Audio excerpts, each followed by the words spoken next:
I'm Cass Dowding, and this is The Sentimental Gardener, a podcast sharing other people's stories, rich with memories and meaning connected to plants and gardens. You know that feeling when you walk into a garden or a beautiful outdoor space and you can just feel your shoulders drop? When something in your body goes, but it happens even before your mind knows it's happened? There's actually a name for that. It's the exhale factor. And understanding exactly why that happens when we're in green spaces has become my guest's life work.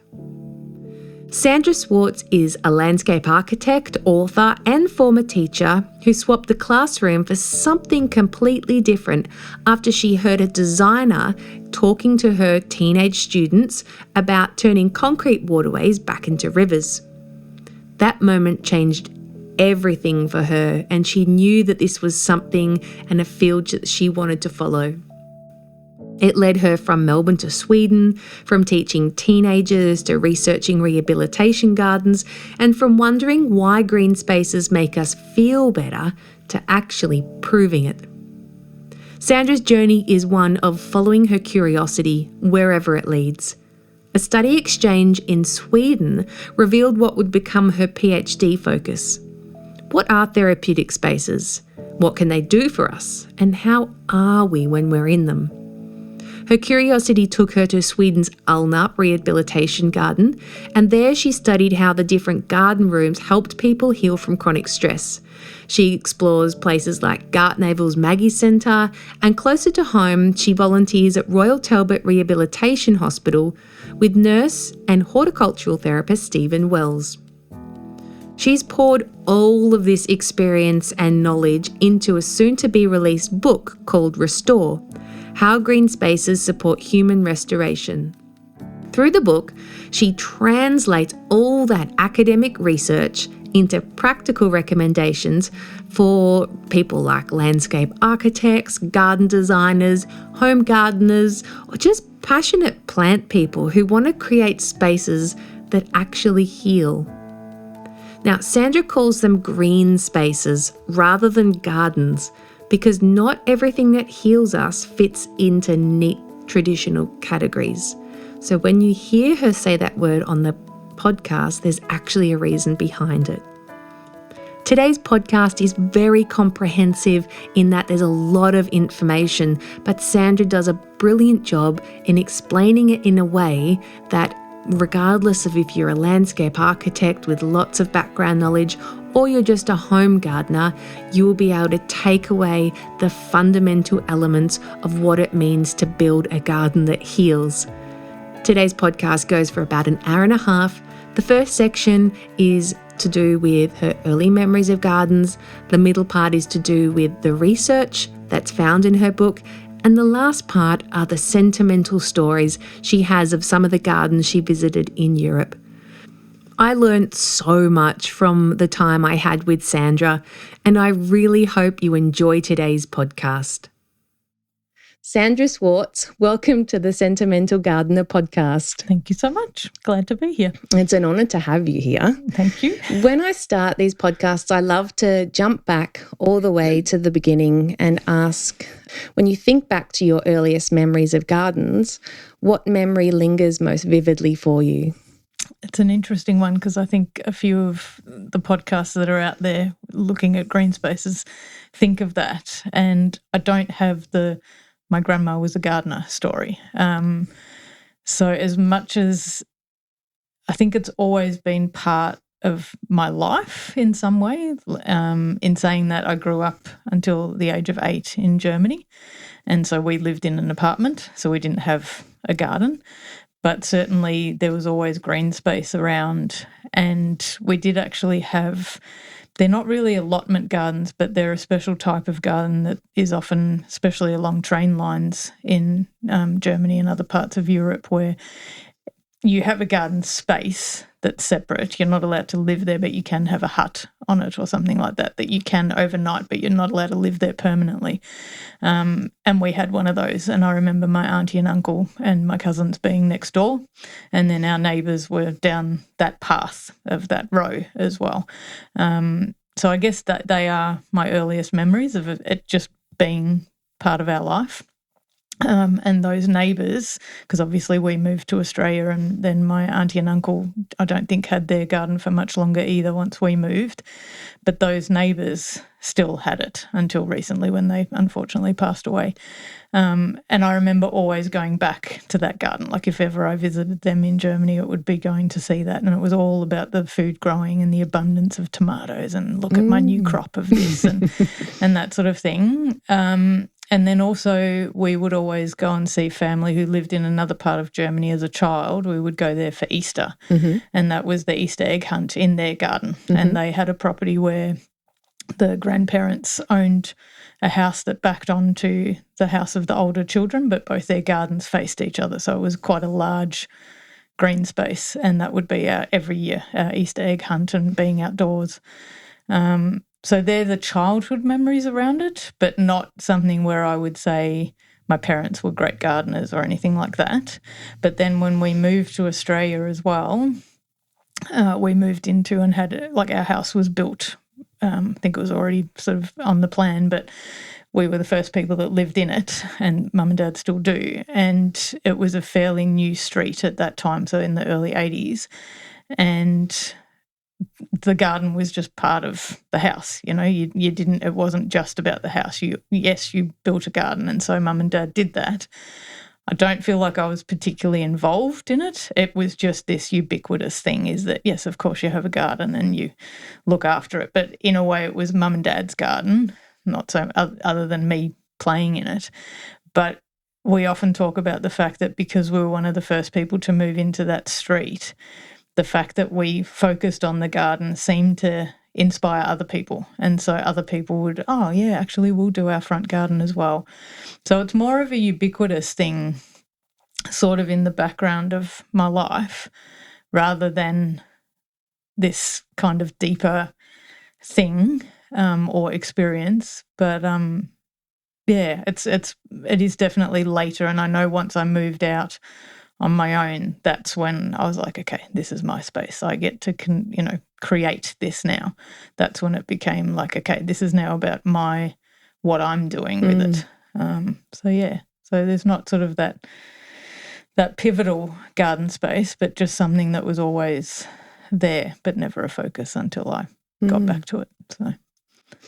Thinking back to Germany, was it common that people had those spaces, like the little garden, like the allotment kind of space? Yeah, like a lot of people had them. Yeah, and they're usually on like it'll be railway owned land, so they are usually along railway. So if you go on a train journey, you'll see lots of them.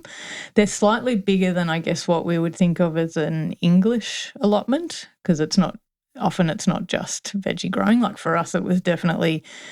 It had a hut, and we've got old, 8mm video or film of me being on a swing there. So it was more just a green play space rather than a garden as such. But yeah, it is pretty common. I think that they're pretty cheap to rent. And like I said, the neighbours that we had, I mean, theirs was just abundant with food production, and they have had it for probably about 50 years now. Wow. So like once people have it, it's a rental system. But I know a cousin of mine still has one. And they're often sort of close by, because the way that housing's done is you might have high-rise apartments, but they'll be closer. Like it's not like you have to drive half an hour to get there or anything like that. It's usually, someone will take a bike to go there, and then there. But often ways of spending weekends, and then as you go in, like in eastern Germany or towards Poland, it's more like they're called Dutches, which are, these little sort of, holiday huts with the surrounding garden. So, yeah, they are. I think they are quite common. Generally speaking, obviously, there's a limit of how many you can have with a large population. It's only so much space. But, yeah. That's amazing. Yeah. It's they're great. so They're different, beautiful isn't to it? look at as well, if you do take a train ride, because you just see all the different expressions of, how people create their gardens, whether it is for food production or a green space to relax in, or whatever. And you've been back, have you? And yeah, we noticed used to go them? back every couple of years. Oh, so, cool. Yeah. Yeah. I love the thought of people making it their own. Yeah, like you said, it's not just for food. And it would be, that expression of whatever that person wanted to grow and almost, an expression of who they are. Basically, I guess like we have gardens here, but just that it's separate to your house because your house has a balcony and is on the 5th floor. So it's, in a way, it's like your typical backyard. It's just your backyard isn't actually attached to your house. That's how I sort of look at it with those. So you said, you didn't have like that experience of, a grandmother who gardened or that. But life sometimes pulls us towards places we're meant to be. So how did working in gardens first begin to call to you? I think when I moved out on my own, so in my mid-20s, after some travel and finishing my education or teaching degree. And at that point, like I said, it was that real, okay, this is mine now, which I know is not a particularly lovely thought in the sense of, power and ownership and all that sort of stuff. But it's what it was. That was the 90s. My thinking was a bit different then.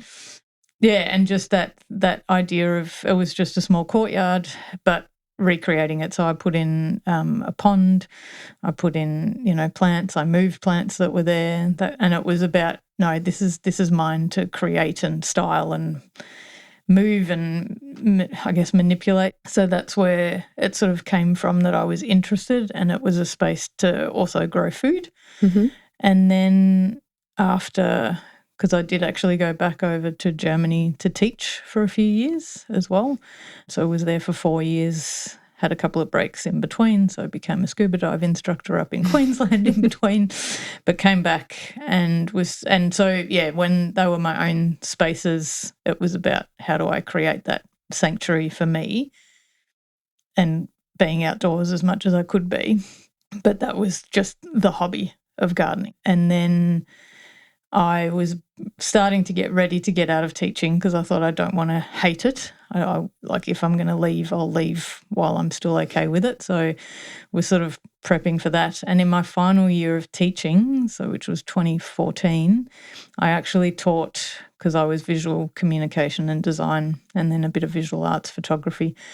And I taught a year 10 technical drawing unit, but because we didn't want it to be too dry, the point was that you created the garden with your fantasy house that you were technically drawing.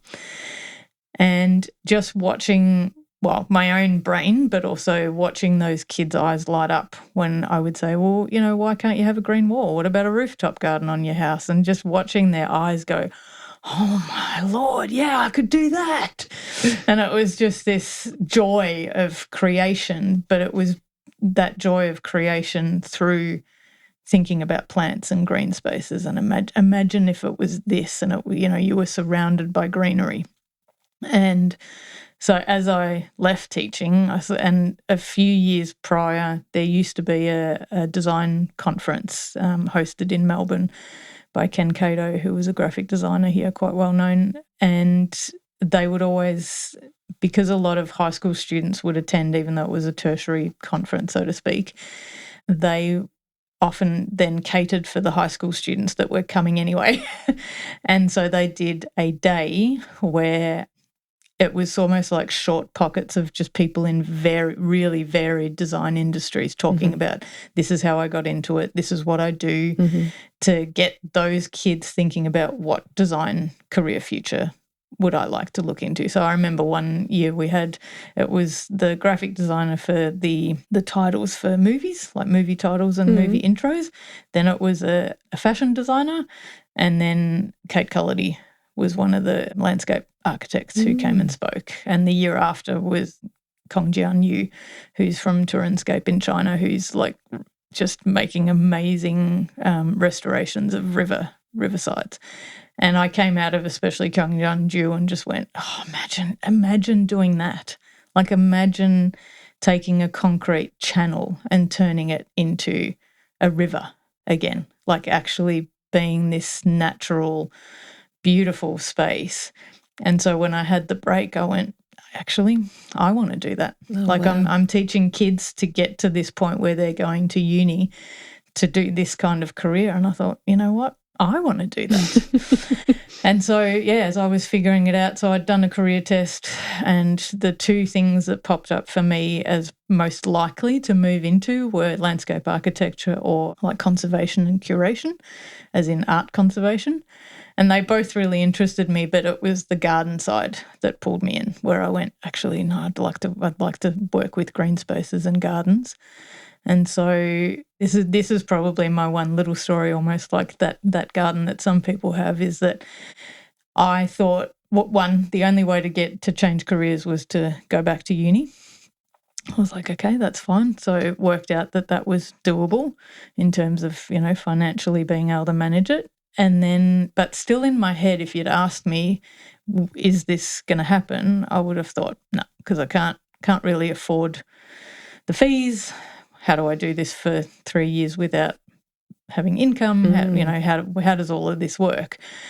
But I keep saying I had that, you always have the angel and the devil on your shoulder. The angel was louder and going, well, just go and ask. Just go and ask the question.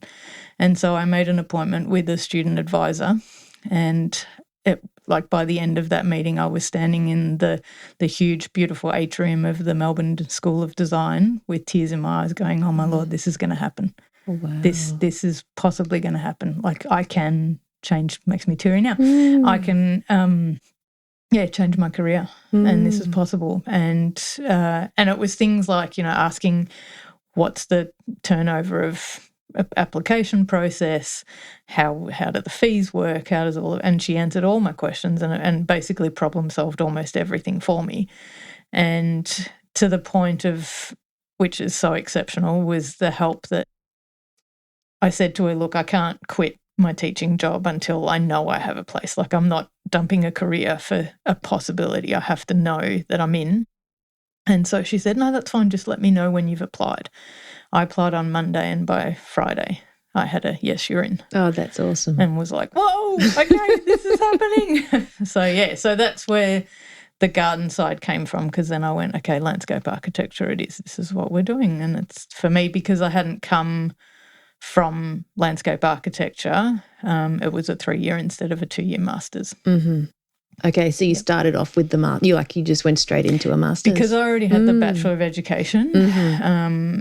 They're often a bit funny about having you do a second bachelor, and so they were just like, no, masters. And that's why the 3-year masters at Melbourne was useful, because it was, mind you, it was a bit daunting, because we all kind of went, hang on, so what, we're catching up 4 years of bachelor in 1 year? Okay, no pressure. That's a lot. Yeah. And I'm not sure that we did, because I feel like there's a lot of gaps still in my knowledge, but that's okay. That's what lifelong learning is there for. It's so true. How incredible. How incredible. Yeah, it was I love that. Pretty quick turnaround in the end when it happened. So, very grateful to have changed and shifted, because that focus on gardens is very important. Wouldn't have it any other way now in my life. Brilliant. I love that. Through your training at the university, was there a lot of focus on how to make beautiful gardens, or when did you realise that landscapes could be more than just beautiful places, that they could heal and there was that therapeutic side? I think essentially in Sweden, just purely because, and this is the differentiation between landscape architecture and either landscape design or garden design, which the edges are blurred. But I guess in a way, and I find this a little unfortunate, because we are effectively called the green architects, but I'm not so sure how true that is, because there's very little plant training within that. So several universities have like either nothing or one subject. So we had one compulsory, so one semester in 3 years. About plants? About plants. Okay.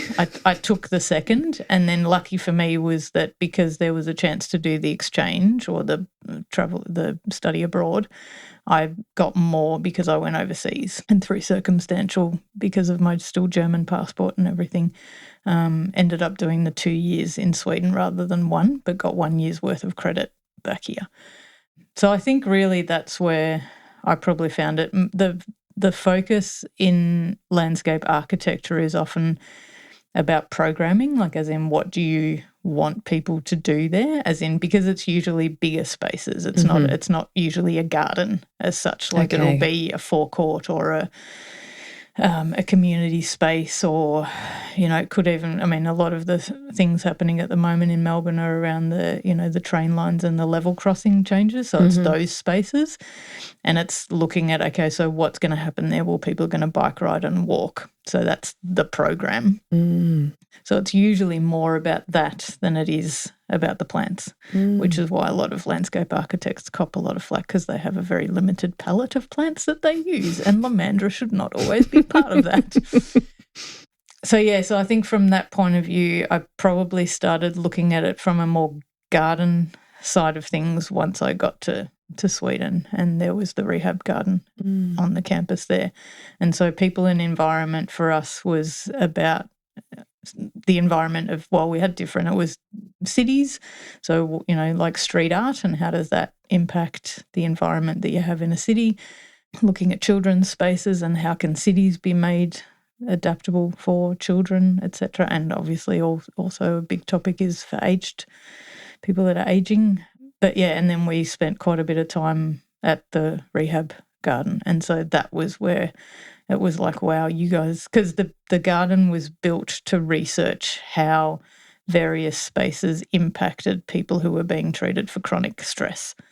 So chronic stress was the focus. That was the focus when they started. They did diversify as they went on, but chronic stress, and I think part of that, from what I understood, was that because there was a bit of an epidemic of chronic stress in Sweden, where a lot of people were off work, and we're talking, like, to qualify to be part of the research, I think you had to have been off work for 2 years because you'd basically had a breakdown and couldn't cope with work, you know, normal life anymore because of the stress on you. And so that garden was created, and potentially they would have created it in the way that they did anyway, in terms of having lots of different rooms and spaces, because obviously that allowed different experiences. So people that were there for their treatment could choose what they felt comfortable in. So some people needed to go off into the wilder space, which was not as in not cared for, but just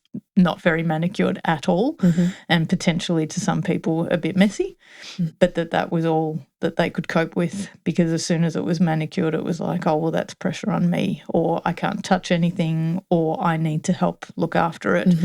And so it was just this underlying sort of pressure that they couldn't cope with.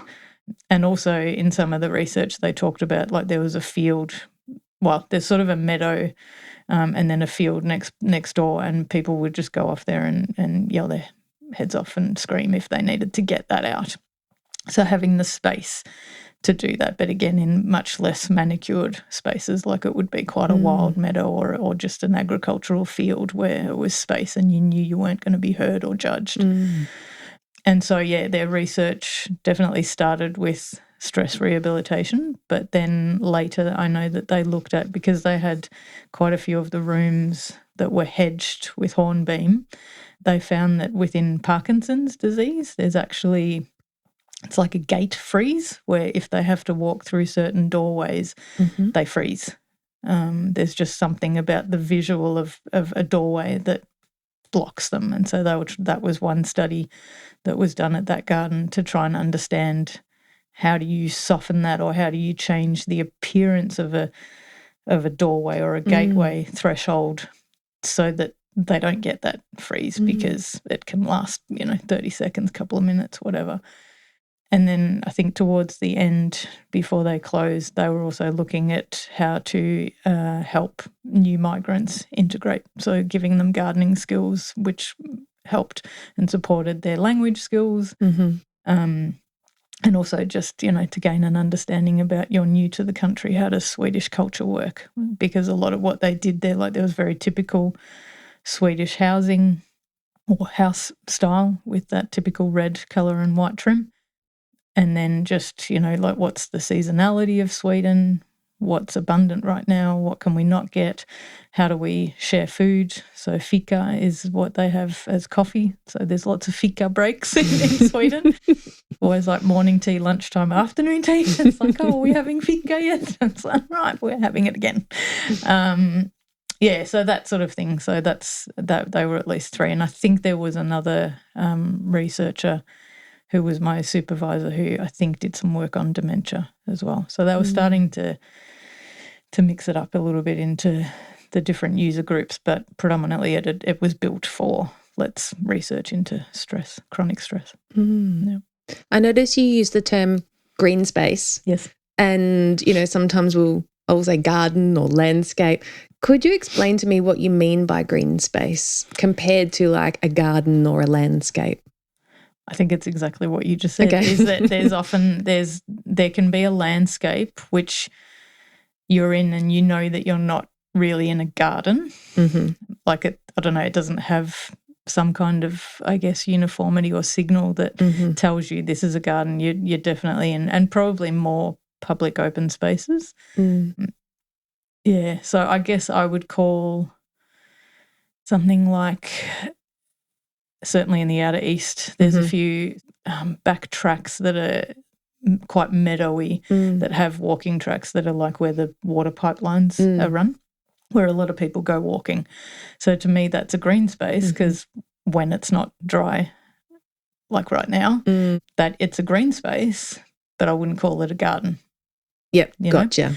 But then on the other hand, a lot of times I think there are connotations for green space as well. The reason I've used it certainly within the book is because it's a more generalised term. So I'll be quite specific if I'm talking about a garden. But with the spaces that I'm talking about, so for example, the High Line in New York, I wouldn't call that a garden. To me, it's a green space because it's a linear park. So it starts to I guess, break through that definition of a garden in itself. So that's why I was trying to sort of make it more universal and more broad.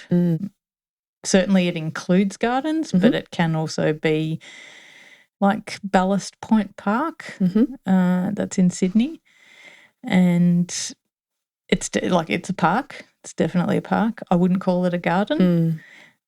Yeah, more expansive in a way, but it's also not just a landscape. Yep. It is a green space. Like there is definitely a focus on planting or that sort of thing. So yeah, it is a tricky definition to have, but it's just trying to aim to be a bit more broad than purely a garden, but it can also become a landscape because it can't be defined as a garden. Yeah, I think it's great. It helps that universality that you're trying to go for.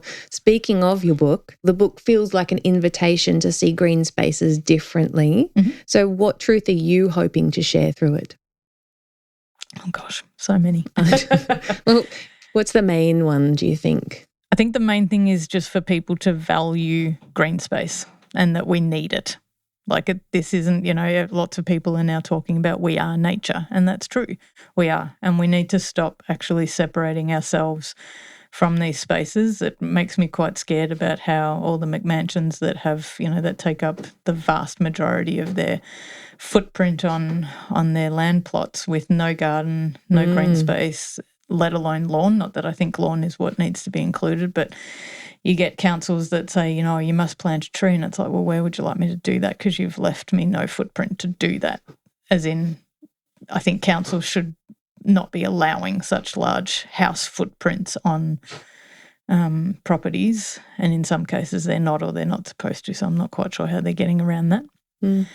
But it's so seeing the value of actually all of these green spaces, and I think it comes back to the previous question of that's why I'm calling them green spaces. Not everything is going to be a garden, but if you can have some greenery around you, that is a value, and we all need it. And as soon as we start, as Gina Chick talks about, that if we enclose ourselves in walls and we actually block the views out and we don't see any of that greenery, we don't see, like we look at our phone apps to find out what the weather is, stick your head out the front door. Like it's that kind of simplicity of that we keep making these apps and devices and other ways that are meant to be more efficient, but it's actually pulling us away from just judging look up at the sky. What is it doing? Are there clouds coming? Well, yes, it may rain later. Or actually the sky is quite grey. It's probably going to rain. I'll grab a raincoat instead of looking at our phone app and radar. So it's the valuing that connection. And then within that, obviously, with the specifics of the book, which is how do we do that from a design point of view, which is what my thesis in Sweden was trying to grapple with, was how can I as a designer support that kind of restoration? Like what can I build in? What is pretty much in every garden that's talked about as being restorative? Because it is quite a nebulous, quality to achieve.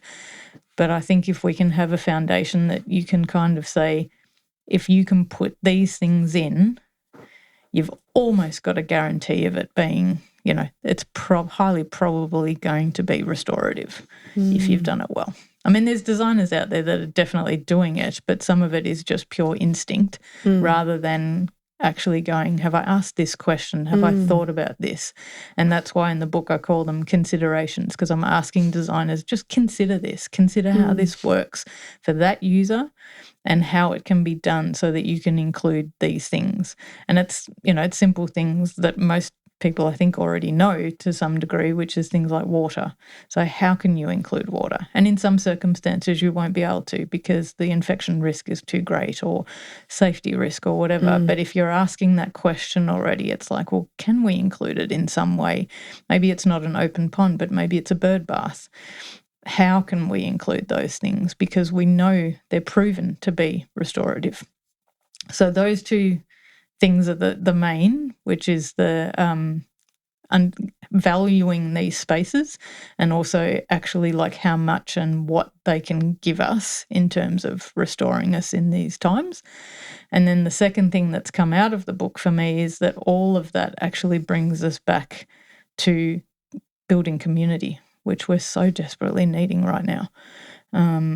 And I'm hearing more and more talk about it, so it's great because clearly it's a topic, but it's that really hard thing to figure out how do you build community? And green spaces are just this really lovely vehicle, I think, to do that because you can talk very easily, and it's part of the research that it's really easy to talk while you're gardening. It's very easy to talk if you're sitting side by side in a green space, because you've got the privacy and the calm and the, the atmosphere that just supports that kind of conversation happening. So I keep coming back in conversations at the moment to this idea, and I think I might have said it to you previously as well, that we always say it takes a village to raise a child, and I feel like we've lost the village because we don't talk to our neighbours enough. We engage with people via apps rather than actually talking to them. Yes, we're global, but we're not really making that,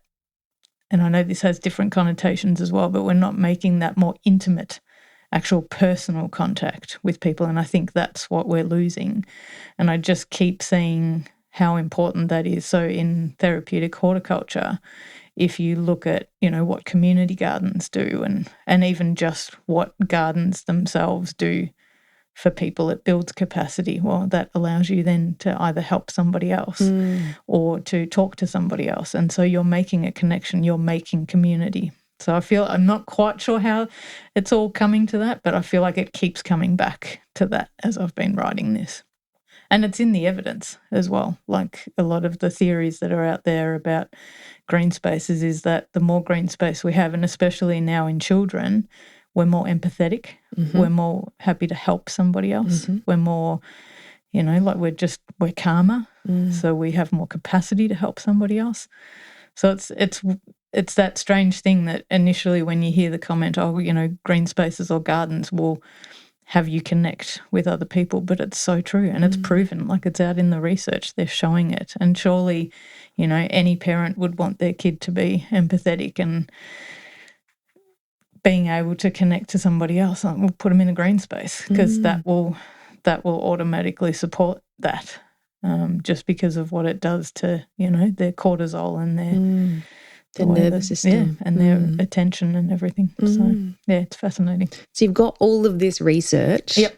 And we've got all of the evidence. Yeah. And then what's your journey like trying to bridge that gap between evidence and like real world practice? Well, the book, doing the book, I guess, is exactly that, because that's what my thesis was actually called in Sweden, which started all this, which was turning the research into practice. And I guess, that is really the whole aim of the book, is to say, look, I realise that especially once people are in the profession, there's no time to do the academic reading. A lot of the academic reading you can't access unless you're part of an institution. And just the time, like they are tiring to read. And so I've said in the book, it's like, so I've done the reading for you. I've pulled it all together.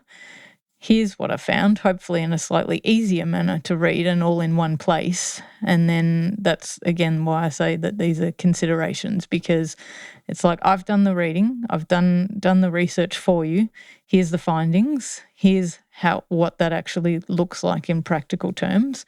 So I've sort of feel like I've done the prep work for others, and hope that will then allow them to use the book in whatever way they choose to put it into practice. So hopefully I'm bridging that gap. I think it'll potentially still be a little bit academic for some people, which is perhaps the next step of where I take it, of trying to work out how do I just simplify these things or synthesize it in a different way that makes it even more usable. I've started doing that at the back of the book with the matrix and the gradients, but it also allows slightly deeper delving, because that's where it starts getting more specific again. So it's that real fine balance between providing a depth of research and a depth of, I guess, knowledge and understanding and curiosity, but also still keeping it fairly simple to use.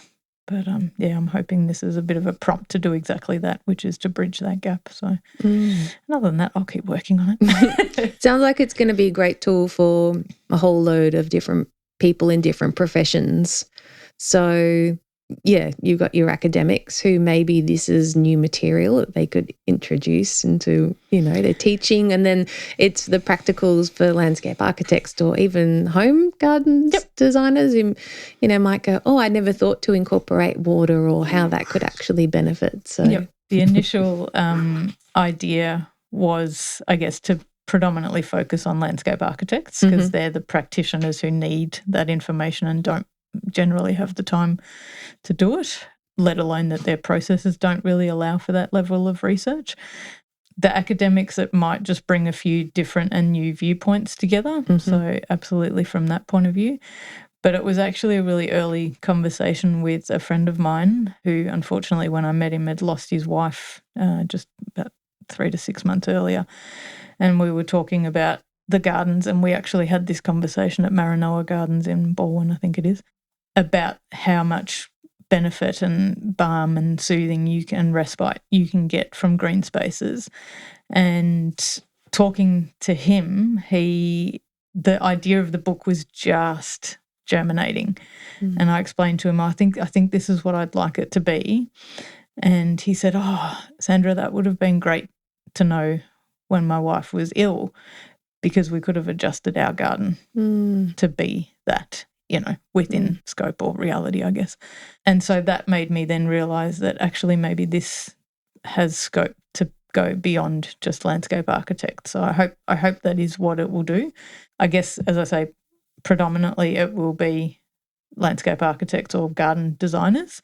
But certainly, I hope that it does. It feels like it's definitely a drawing attention by not necessarily garden designers, like more, whether it's their home or people who are interested in getting into this, people who are interested in therapeutic horticulture, that kind of thing. So it does seem to have a broader reach. So we'll see. We'll see what the future of it holds.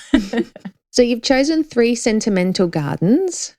Let's talk about the first one. So Alnarp. So Alnarp is the campus that I was on during my Swedish stay. So it's a campus, one of 2 campuses for the Swedish University of Agricultural Sciences, which I will now refer to as SLU because it's too much of a mouthful. It's the Alnarp Rehab Trädgård, which is rehabilitation garden, and it was on the campus. Now, I was very excited about going to Alnarp because when I got the placement or the place, I said to people, I'm going to a campus that has a castle in a park, in a forest, by the beach. I'm like, can you get a more idyllic setting to go study landscape architecture? I don't think so. So it's in the region of Skåne in southern Sweden, which is around the city of Malmö. And I'd been there before, so I knew that I really liked Malmö. And it's just across the ditch from Copenhagen. And it's quite a hub for rehabilitation for stress because Ulrika Stigsdotter, who is now in Denmark at the University of Copenhagen, she did her PhD at Alnarp and then obviously went back across the ditch and created her own garden there called the Nicadia Healing Forest. And so it was quite a hub. And as part of my thesis, there was also one more rehabilitation garden in that area of Skåne that I looked at. Unfortunately, that garden, literally the woman who owned it came to my thesis presentation and told me that day that it was closing or it was being sold. And then I finished in 2019 and Alnarp Rehab Garden actually closed as that function at the end of 2019 as well. So unfortunately, both of those gardens in my thesis are now gone or gone in that purpose because Alnarp obviously is still there, but it's just being used for other things. But yeah, it's the reason that I picked that as sort of my first example is probably because it just changed my whole direction of where I was going because as I said to you or you've mentioned already with people and environment, that subject was our second subject at Alnarp, which meant that it was like the second quarter in because they do their units that you do one subject at a time for 10 to 12 weeks and then move on. So it's not like you don't do 2 or 3 subjects a semester, you do 2 or 3, but you do them after each other. Yeah, it's very concentrated and it's good if you love it, not so good if you hate it. But that subject was fascinating and we did our first introduction to it was to go to the garden and we all just got told to go find a spot in the garden that made us feel comfortable and that we wanted to sit or lie or walk or be in for about, half an hour. And so I found a seat and I pulled myself off a leaf of a Stachys byzantium, so lamb's ear, and I just sat there kind of stroking that and just listening to what was happening around me. Different people found different spots. So some people were drawn to the pond and sat next to the water on a rock. Somebody else went and lay on a sheepskin under a shrub. Different people. So whatever you felt comfortable with, that is where you were asked to be and just experience the place. And I think I walked out of that session and said to my fellow students, well, I know what my thesis is going to be about, which was literally, like I'm talking week 10 of, 2 years. And they all looked at me and went, what? And I said, yep, it's going to be something about this, like something about therapeutic spaces and what they can do for us and how we are in them and that sort of thing. So, yeah, that garden's really quite important because without having gone to Sweden, I'm not sure how I would have discovered that here. There is a subject that has been taught and I've now thankfully or very gratefully been able to help with that, which is therapeutic landscapes at Melbourne University, which I believe is coming back next year, so fingers crossed. So very grateful to have found Alnarp Rehab Trädgård.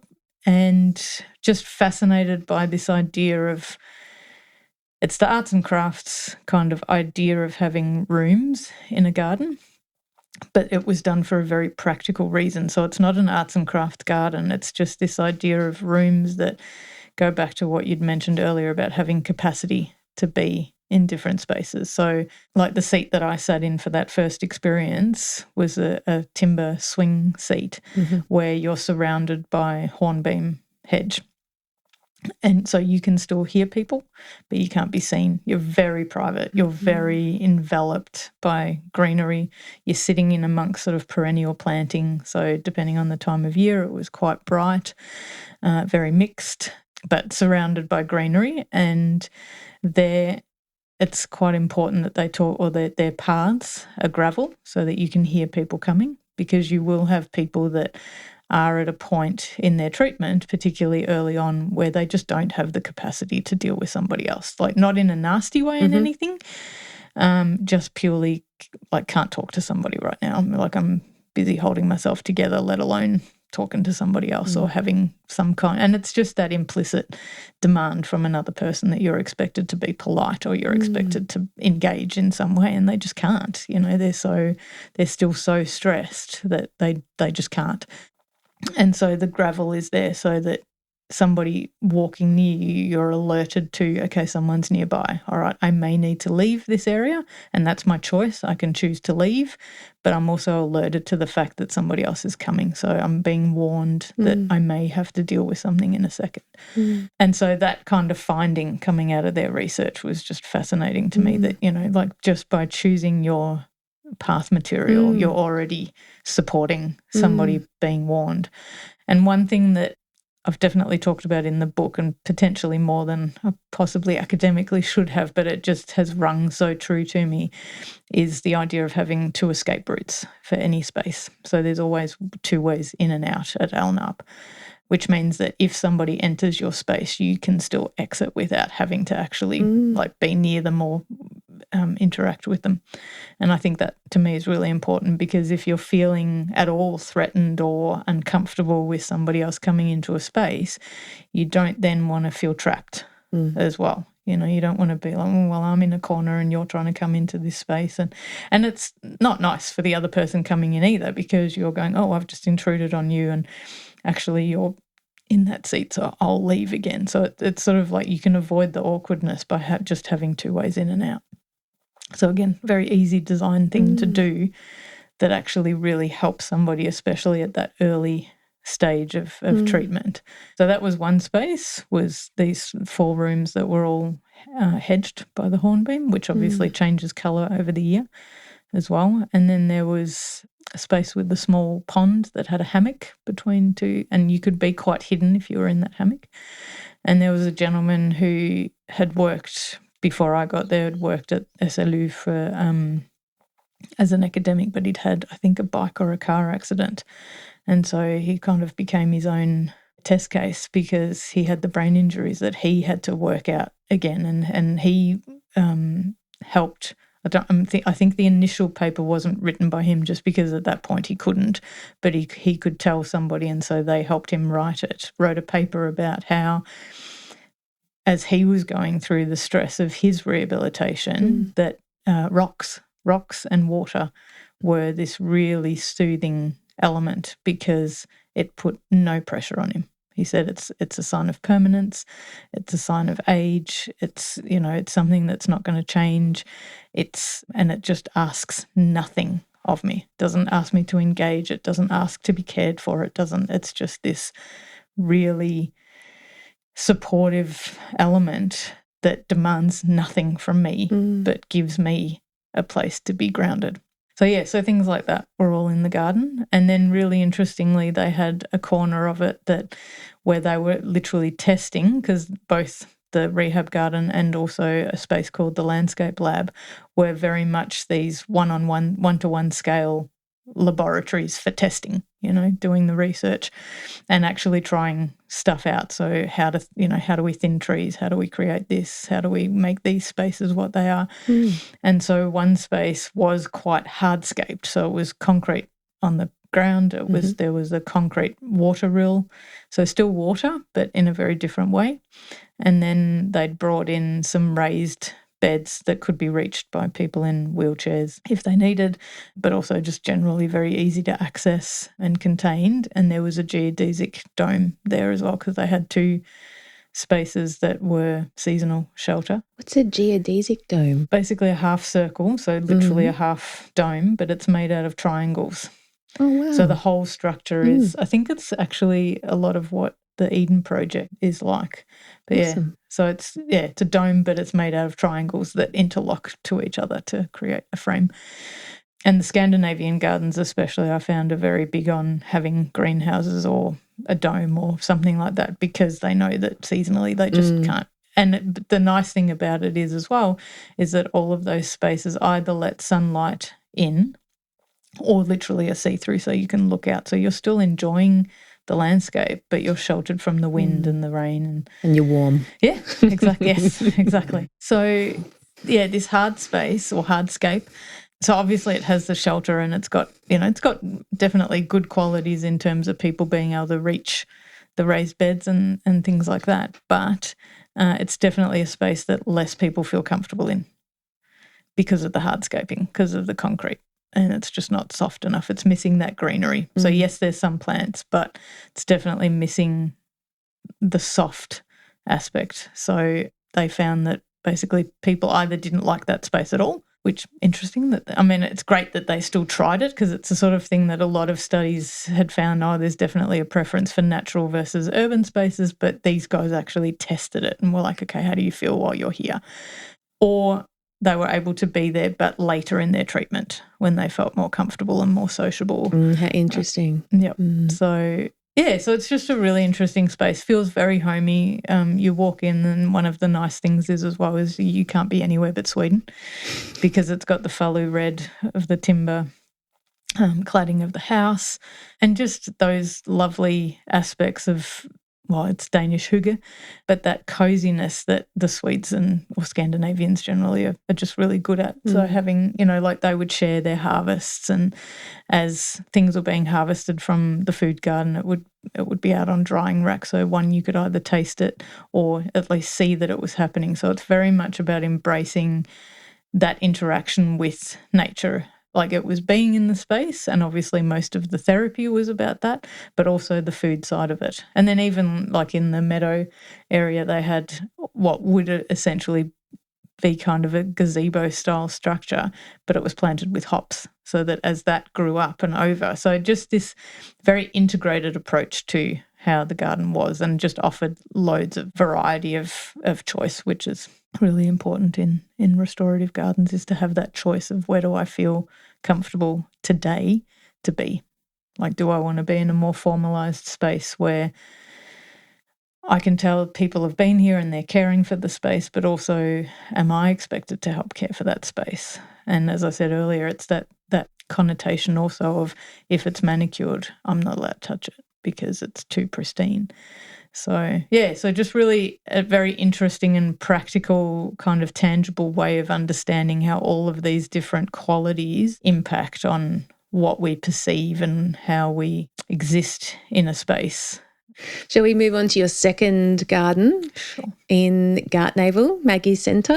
Mm-hmm. So this is my favourite Maggie's, and I've seen quite a few because, as I said, for my thesis in Sweden, I looked at 6 case studies at that time. So 3 were stress management or stress rehabilitation, and 3 were cancer care. So there were 3 Maggies. I was in Sweden from 2017 to 2019. And in the mid-summer break in 2018, I travelled around the UK looking at Maggies, which are phenomenal spaces, and so great that they exist because they support the cancer care of existing cancer centres, but they're all about making the institutional, which by necessity is what it is, but they look at turning that into the domestic scale. So they're always attached to a cancer care centre or cancer care hospital. They don't provide specific medical care. They're there to support that. So they're there to support the information, just the sort of mental and pastoral care, and to give people a space to be that's not institutional, basically. So they are what we call design-based architects who, kindly do that as on a pro bono basis. So they're amazing buildings.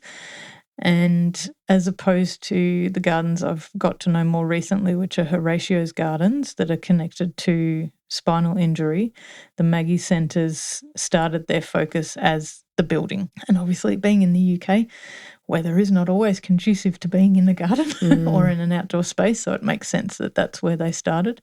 I think they're starting to now focus a little more on the outdoor spaces, and they've certainly had people like Pete Rudolph and Dan Pearson and Tom Stewart-Smith, amongst many others, designing their garden spaces, but also in some contexts there's just no room for for gardens. So St Bart's in London, just there's hardly any space. It's on the rooftop and it's great, but there's nothing further because where they were allowed to build it, there is no outdoor space. Okay. So Gartnavel.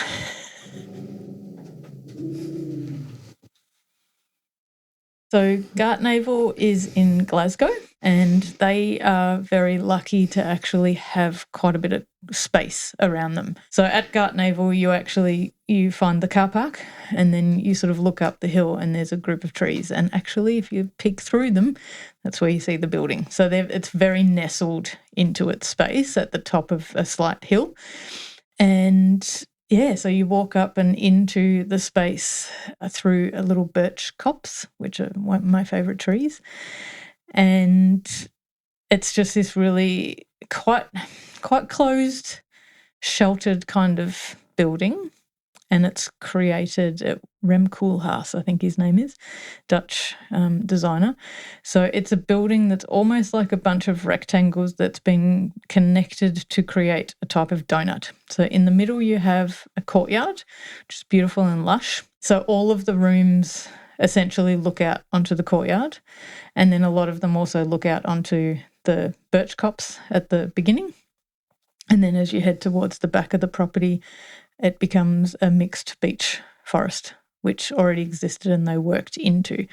And so you're basically surrounded by greenery. And the design, which was created by Lily Jenks Studio in collaboration with someone else, whose name I can't recall, sorry, that she was the daughter of Maggie Keswick Jenks, who Maggie's is named after, and Charles Jenks, who was an architect. And basically the whole story of Maggie's is that Maggie had cancer, and her experience was, this isn't good enough. This is not how people should be spoken to about this kind of condition. This is not the type of place we want to be in where you're being told about that kind of diagnosis. It has to be better.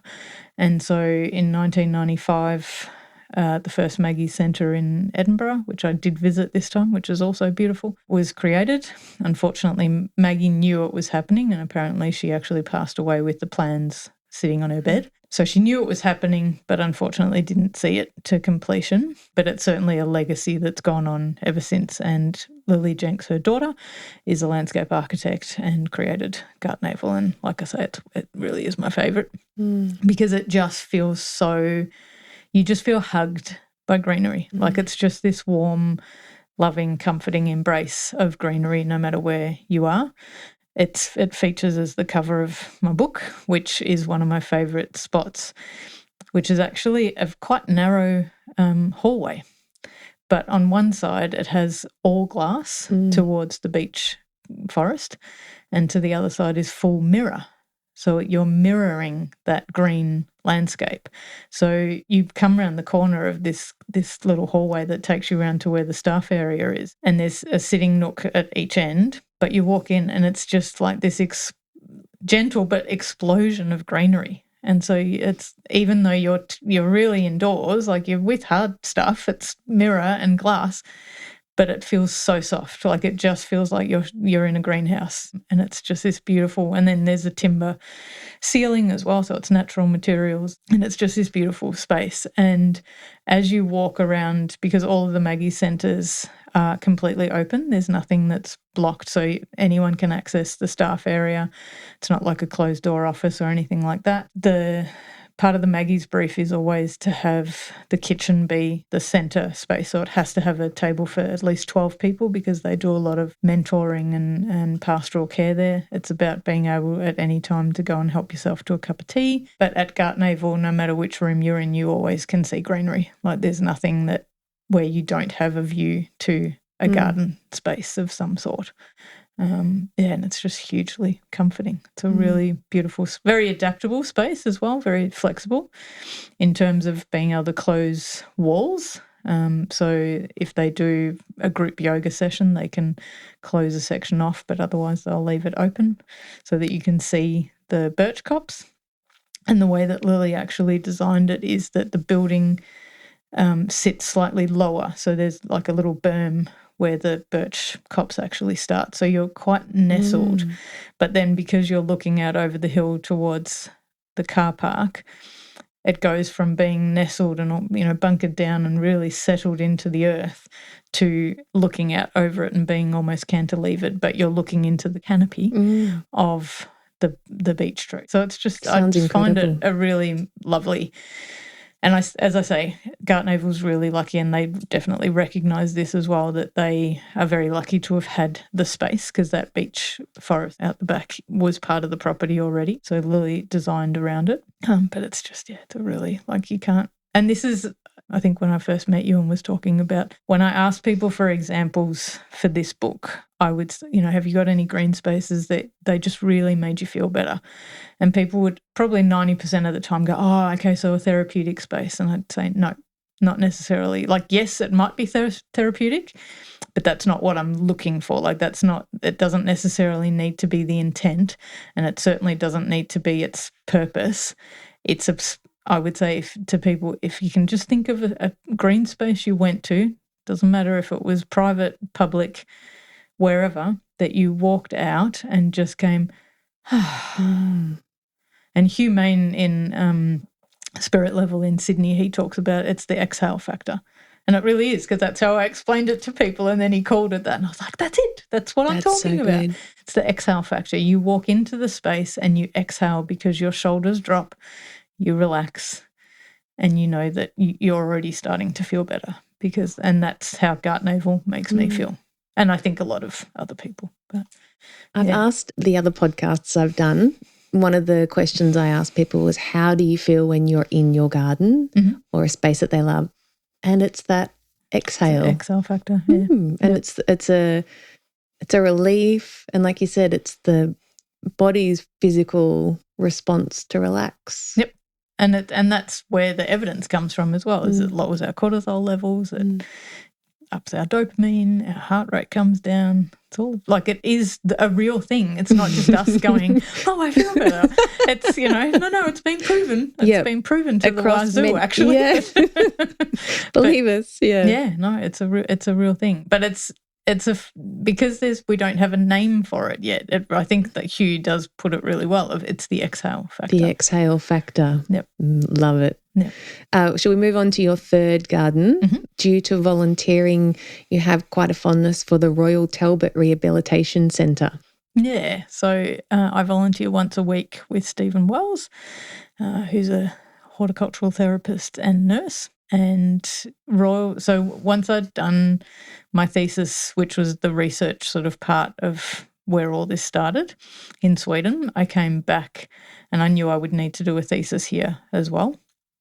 It's fine. Most people looked at me like I was nuts just accepting that. And I thought, there's no point arguing with that. Just do it.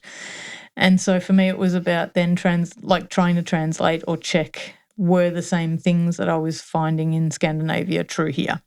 And so here it was about trying to find some gardens or green spaces to look at that I could test what I'd found against. And for me at that point, it was about, can I recognise these qualities and can I find them, and are they actually showing up? And therefore, how are we seeing people use the spaces that actually show us that it's working? Because there wasn't as much research here about those spaces, because obviously Alnarp was created for that purpose, whereas here that's not what Royal Talbot Rehab Centre was built for.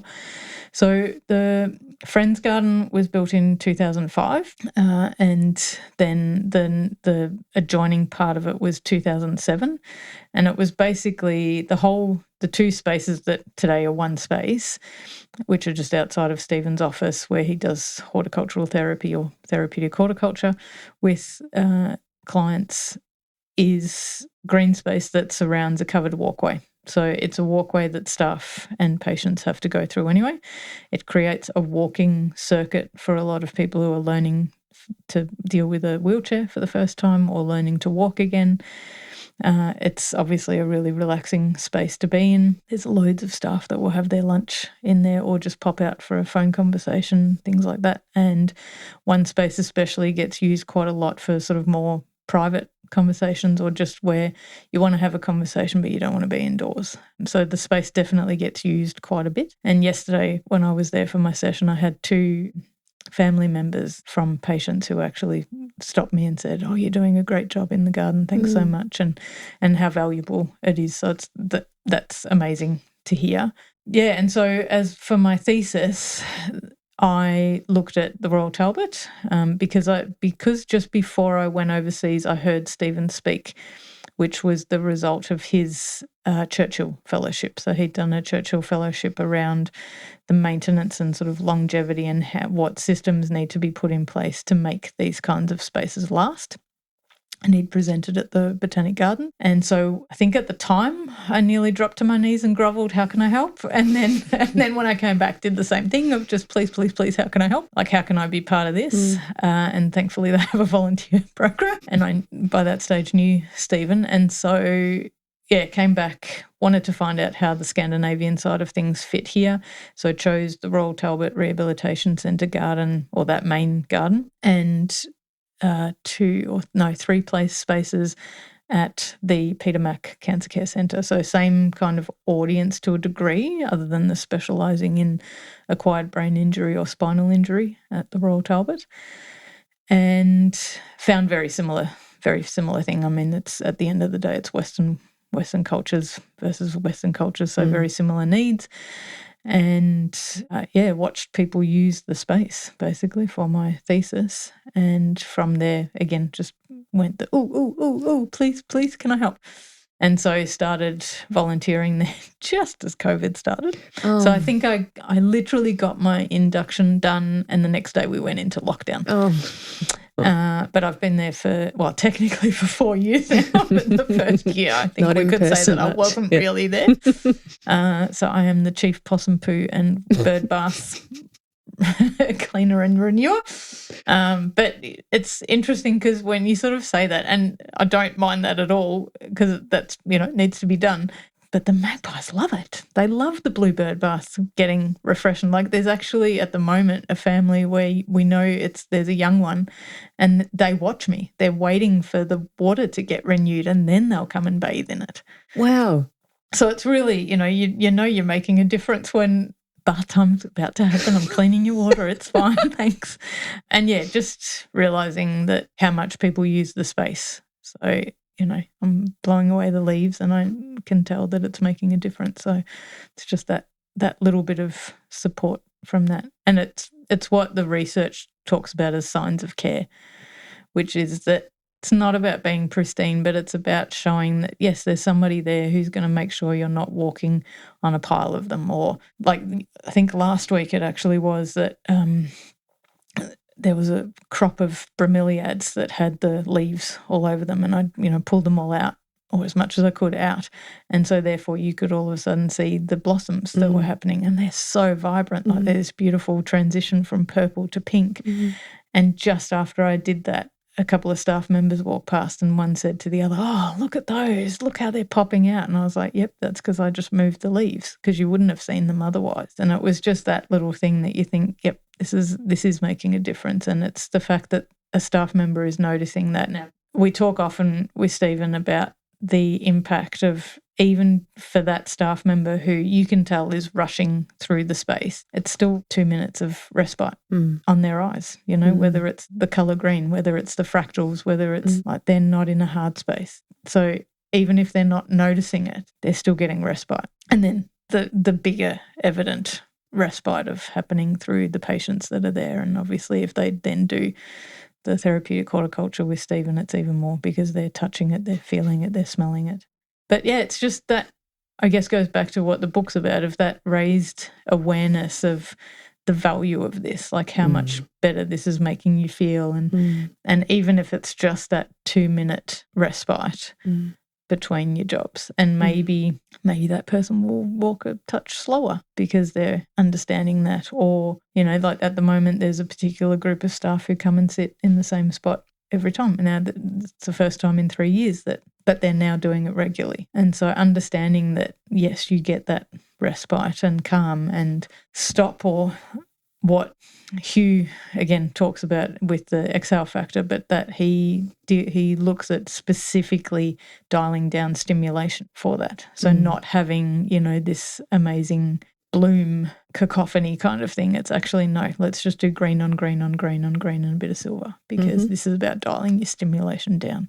So there's pockets like that. Yeah, so I think a lot of it is respite that people may not even really be aware of. I love that it's not just for the patients, it's also for staff.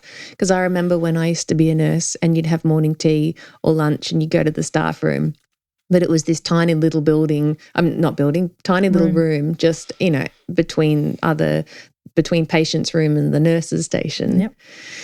And thinking back, you'd make your tea and you'd sit down and you'd flip through magazines or something. You didn't really get to turn off because, people would knock on the door and, need some drugs checked or something. Yep. But I love the idea that if you can leave the ward and go outside, and it just removes you, like you said, from that constant stimulation and needing to be like here, there, sort out everything, and just to have that exhale factor. I can imagine you go back to the ward after that break, refreshed, ready, and better, a better nurse or whoever you are for the patients. Well, there's one of the theories behind a lot of the research is attention restoration theory.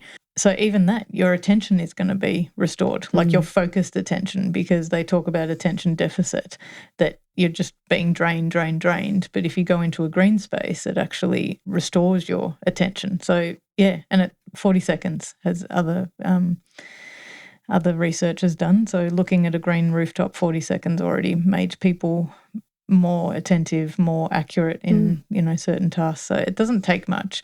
And it's even, as much as obviously and this is, I call it the priority of green space access, the priority is always to get somebody into a green space if you can. Like, you want to be out there, you want to feel the wind, you want to hear the noises, you want to touch things. So it's about being as physical an experience as possible. But if that's not possible, whether it's in healthcare because of infection control or somebody might not be in a state where they are able to walk, then sight or views onto an actual space is the second best. And third best is, okay, if you can't do any of that, or as in the case at the Austin in Heidelberg, is that there was a walkway that looked out onto two really plain rooftops. So just hardscape, nothing but, concrete tiles and yes, a little bit of sky, but not really nothing that even connected you, as we said earlier, to nature or the outside world. And so what got installed there was a photograph that got specifically commissioned for this space, which is of Talangi Forest. And so this decal now covers both sides of the walkway. And so it's like for 50 metres, you're walking through Talangi Forest. Yes, it's only an image, but it's a photograph, so it does, feel quite real. It's better than looking at a hardscape that couldn't be changed because you couldn't green those green roofs or those roofs. And staff have actually said to Stephen, thank you so much, because it is this little moment of respite. Yes, I know they're not real trees, but it feels like it, and it's just that way of bringing nature in at that very, very fundamental level. So if you can't have somebody walk through a garden like the people at Royal Talbot Rehab Centre do, you can at least give them that. And it helps on so many levels. So and that's what the evidence shows. And there's much more evidence now. I think there's been a real turn even before COVID, but COVID certainly elevated that whole need. And it goes back to exactly what you were saying about the staff room, because people weren't meant to be in the staff room. So it's like, well, where do we put them then? Because if you've got no space for them outside, or no space to gather or have your cup of tea or to meet, and so all these spaces outside got created and that awareness got raised, which is a good thing. Obviously now we're almost back to normal, but I think that awareness got raised. It's that idea that, if we can get people, give them the opportunity to go and have those spaces, that staff are a much greater focus in a lot of the research now, because yes, it's great for the visitors, and the the actual patients themselves. And there's, a really famous study from Roger Ulrich in 1984 that everyone is still quoting because it was the first thing that actually proved people that were in a room with a green view got better faster and more easily than people with a brick view, like a brick wall. But staff are the focus now as well because there's a lot of nursing burnout.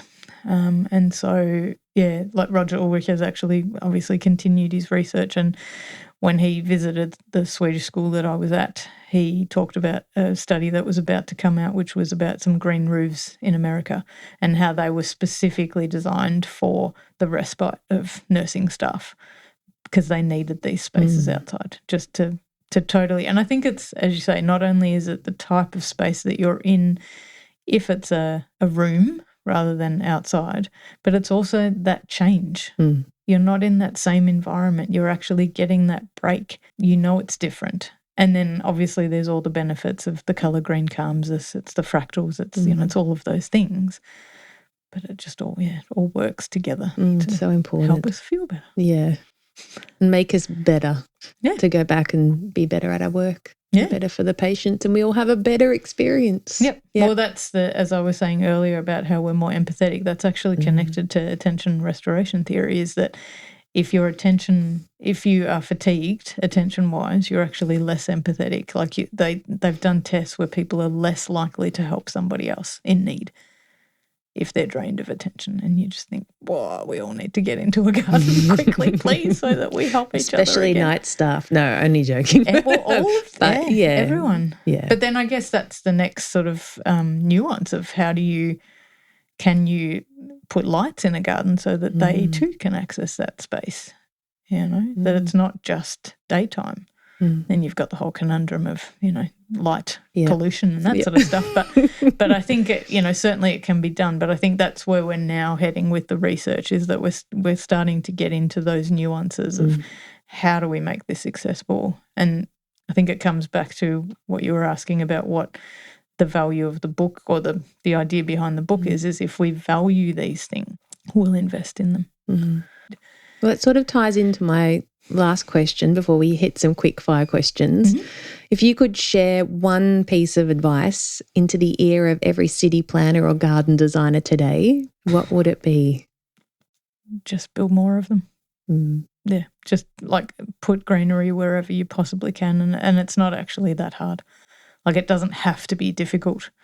Yes, there's lots of, like often with street planting, it's well, it can't be a fruit tree because then the fruit will fall and people will slip, and I understand all that. But yes, there's lots of obstacles, but actually there's a lot more that can be done and a lot more that could be embraced to just put more greenery. Because especially, and I think this is worldwide, but especially in Australia, when you look at comparative, aerial photos of suburbs from 30 years ago to now, there is no green space left. Like the blocks have shrunk and the buildings have got bigger. Like we are now the country that has the largest footprint of buildings, which is appalling. And I'm so ashamed that that's us because it used to be America. But we now have the biggest houses. And I just think to change that focus from you don't need 3 rooms that have a TV in them. You don't need a butler's pantry. You probably don't need the extra bathroom that you have, even if it's a nice to have. How many people actually need that walk-in wardrobe? It's far more important to actually get some of that access to green space than it is the other way around. And I think if we did more as councils to actually really, to basically mandate that, so a bit of carrot and stick of going, no, you actually don't get to build your house from fence to fence. You have to have more green space. Not because, actually multi-focused. Yes, we need it because we need the permeable surface. So for the planet, it has to happen, but also for you, it has to happen. Like, I'm sorry, if you can't figure out that this is good for you, then we'll mandate it because this is better for your health and well-being. And then beyond the actual personal boundaries, also integrating that into just urban planning generally. Plant street trees. Like, why is the West less green than the East? That's ridiculous. There's no reason for that. As far, if you come down to, yes, it's probably money connected, but realistically, there's no reason for that. Why is the west of Melbourne any worse off than the east of Melbourne? That should not be the case. So yeah, that would be my plea, is just bring back lots of it, because the more we lose it, the harder it's going to be to bring it back, because we're just ruining the soil and not making it accessible. And it's for us individually and the planet, I think. So. Yeah, so good. Are you ready for some quick fire questions? I hope so. Okay. See how I go. Which do you prefer? Oh, gosh. Writing books or designing gardens? Well, I haven't designed any gardens, to be fair, so probably I would prefer to do that. But no, writing books has been good so far. So, yeah, based on experience, can't really pick anything but write a book. Okay, what is a green space or a garden anywhere in the world that you still dream of visiting? Oh, gosh. I think the Eden Project is the first one that just comes to mind. I nearly got there this time. The Eden Project, I think. But that list is endless. But that's the first one on the list. That's just one that I can come up with. Which other one? Oh, Beth Shadow. That's the other one I didn't get to. And looking forward to going back to Japan, because there's just amazing gardens there. But yeah, like I say, list is endless, so we'll just pick Eden Project. Okay, in one word, how does your garden make you feel? Good. Awesome. If you could gift one living thing, so a plant, seed or tree, to every person on earth, what would it be? To every person. The tree that first came to mind, but I know it's not everybody's taste, and there's an issue with it in that it's not particularly long-lived, like it only lives for about 25, 30 years, but maybe that would actually be a good thing. Silver birch, Betula pendula, because I love them. They're just beautiful. But in saying that, you couldn't have just one. Everyone would have to have at least three, because you have to have them as a copse. And I didn't talk about this before, but the landscape lab at Alnarp, so part of the setup of that is that it's these various spaces, and they were testing how wide a space, etc., do you need to actually feel that you're in a forest, because they're trying to work out how do we do these things in urban spaces. So like it's not Miyazaki method. I think that's the really dense microforests right now that are coming out. They were trying to work out like how much space do you actually need in an urban environment to feel that you're completely immersed in a forest. And it's only about 10 metres. Like it's not much. So 10 by 10, you'd pretty much feel like that. And so there's a part of the landscape lab forest at Alnarp, which is all birches. Beautiful. And I would just walk in, look up, and just see blue sky and the dancing birches. I've got so many videos of it. And a friend came from Australia to visit me there, and I said, I've got to take you to my favourite spot. This is it. It's the dancing birches. So that's why I'd give everyone it. Because then if you had three and the wind blew, you could stand in the middle and look up and have your dancing birches. Oh, I love it. That's so good. Okay, last one. Mm-hmm. One person you'd love to have a cuppa with and hear their garden stories. Gertrude Jekyll, who lived late 1800s and was very famous for her perennial and colourful borders. And she really understood colour, like how colour works. So she would create a border that like starts with, say, blues and then goes into greys and then becomes orange, so that your eye has been saturated with the blue, and the blue thereby affects how you see the orange. So the orange becomes even more vibrant. So the fact that she understood that and did it when she could hardly see herself. Not sure how cantankerous she would have been, because I've sort of heard that as well, but she just sounded amazing. And I've just been gifted a book about her designs with children. Thank you, Andrea. And I can't wait to read it. So yeah, I think that's been my first person. There's plenty, but that's the first person that I would want to have a conversation with and just go feed me information so that I can learn from you. Absorb it all. Yeah, very knowledgeable woman and very creative as well. So how can people find more about you and your book? Mm-hmm. So the book at the moment is still on pre-sale, but as of the end of June should be available through Ingram Spark, who's the distributor that I'm working through. It's an independently published book and it's print on demand. So the idea behind that was never to have the glut of stock, but also it means that if somebody is in the US and buys it, it will get printed in the US. If somebody buys it in Australia, it'll get printed in Melbourne. So it's a little bit more sustainable in that way, and that is available on humannaturescapes.net. Now, human nature is just one N in the middle, so that's it may pop up otherwise, but yeah, humannaturescapes, one N.net. That's where that's available, and the aim of the website, once the book is actually out there, is also to, I will add, basically deep dive a little further into some of the stuff that couldn't go into the book. So I'm definitely planning on talking a little bit more about Horatio's gardens and Maggie's and that sort of thing. So that there should be new elements that might be of interest there as well.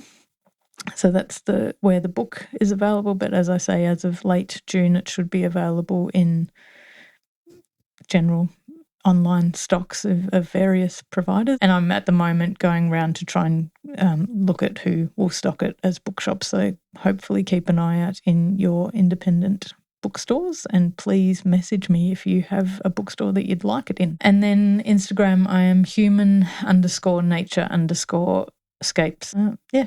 Awesome. And that's, as I've said to you the other day when we caught up at a Encouraging Women in Horticulture event, this is the year of the great unknown, so you never know where you're going to find me. Hopefully everywhere. Well, I'll put the website and Instagram handles in the show notes as well. Yeah. Thank you. Awesome. Well, this has been an absolute delight. I've learnt so much. I have a list of places to go and add to my to-visit list one day, and a whole heap of plants to look up. But yeah, it's just been an honour listening to your stories, listening to your journey, and I'm just so excited for what's to come for you and to see how the whole field of, matching up therapy and horticulture develops and the results from your work. Thank you well so done. much. Yeah, thanks for the opportunity. It's definitely a growing field. It is. It's exciting, somewhat frustrating sometimes because we'd all like it to happen faster, but definitely a great journey to be on and something great to be part of. So yeah, hopefully my little contribution helps somehow, somewhere.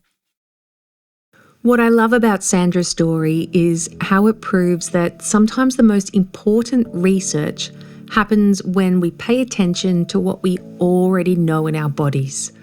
We've always known that green spaces help us feel better, and Sandra's just spent years figuring out exactly why and how we can create more of them. Her work is both urgent but hopeful. Hopeful because the solutions are often simple. Plant more trees, give people more urban forests. Urgent because we're losing the very spaces that restore our attention and make us more empathetic to bigger houses on smaller blocks. When Sandra describes gravel paths as acts of kindness, or magpies waiting for their weekly bird bath refresh, I'm reminded that meaningful research gives us the language to fight for what we need, to prove that green spaces aren't luxury, they're therapeutic or medicine. You can find Sandra's book Restore at Human Nature, just one N with the two words, scapes.net, and follow her on Instagram at human_nature_scapes. If you enjoyed today's conversation, consider subscribing wherever you do podcasts. New episodes are released weekly-ish, and you can listen to older episodes anytime on Apple or Spotify. A big thank you to Hayden Schuler from Varaya Gardening for the theme music and Tom Dowding for audio support. This is the Sentimental Gardener podcast, produced and edited by me, Cass Dowding. This podcast was recorded on the traditional lands of the Wurundjeri Woi Wurrung and Bunurong people of the East Kulin Nations.